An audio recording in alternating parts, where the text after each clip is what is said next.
एगा शंकर के तै लाला, गौरी के तही दुलारा।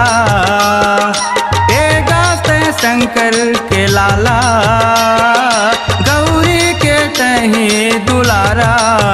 घेरी बेरी बंद था तोला, घेरी बेरी बंद था तोला, महिमा है तुहरो निराला।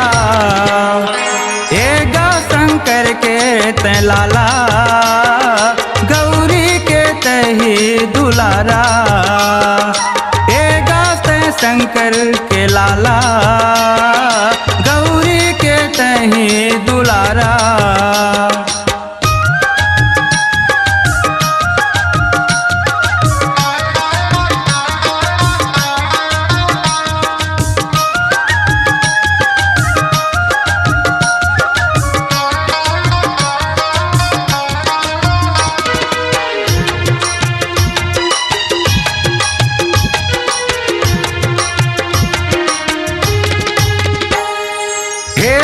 गजानन दुनिया है आनंद, नहीं जानन तुहरो से वाला। पान चढ़ावो फूले चढ़ावो, औ चढ़ावो गमेवा।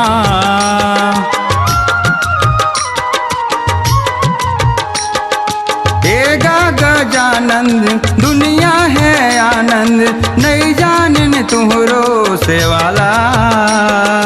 पाने चढ़ावो फूले चढ़ावो, औ चढ़ावो गमेवा। सबले पहली तोरे पूजा, सबले पहली तोरे पूजा, करथे नरे औ नारी। एगा शंकर के तै लाला, गौरी के तही दुलारा। शंकर के लाला, गौरी के तही दुलारा।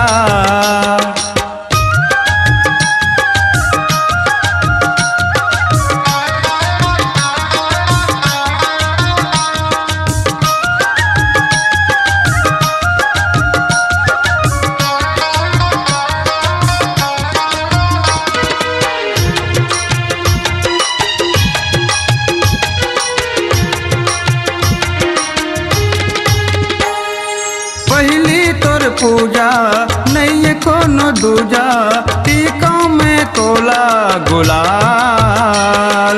बिगड़ी बना दे ज्ञान बता दे, गिरजा के तै गणराज।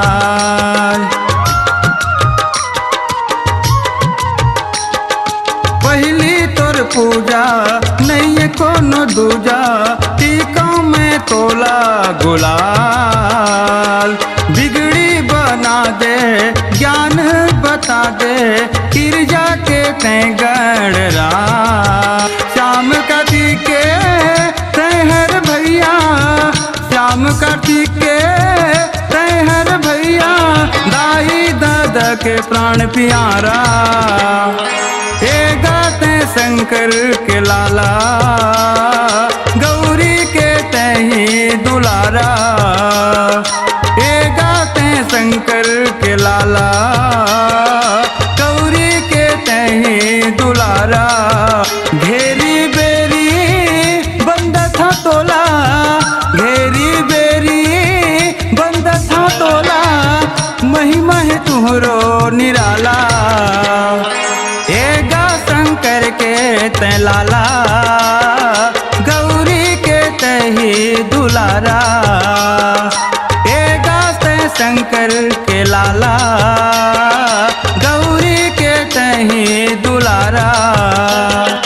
एगा शंकर के तै लाला, गौरी के तही दुलारा।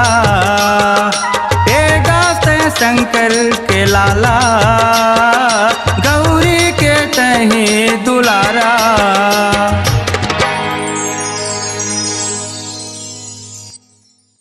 अपनी आवाज को दीजिए एक नया मुकाम। डिजिटल रिकॉर्डिंग की दुनिया का जाना पहचाना नाम स्वरांजलि। जहां गूंजती हैं ध्वनियां अपनी माटी की सौंधी सुगंध के साथ। छत्तीसगढ़ी संगीत के विविध रंग जो पहुंचाते हैं पूरे प्रदेश में डिजिटल रिकॉर्डिंग के संग। स्वरांजलि स्टूडियो, नेमीचंद गली नंबर 2, गंजपारा, रायपुर।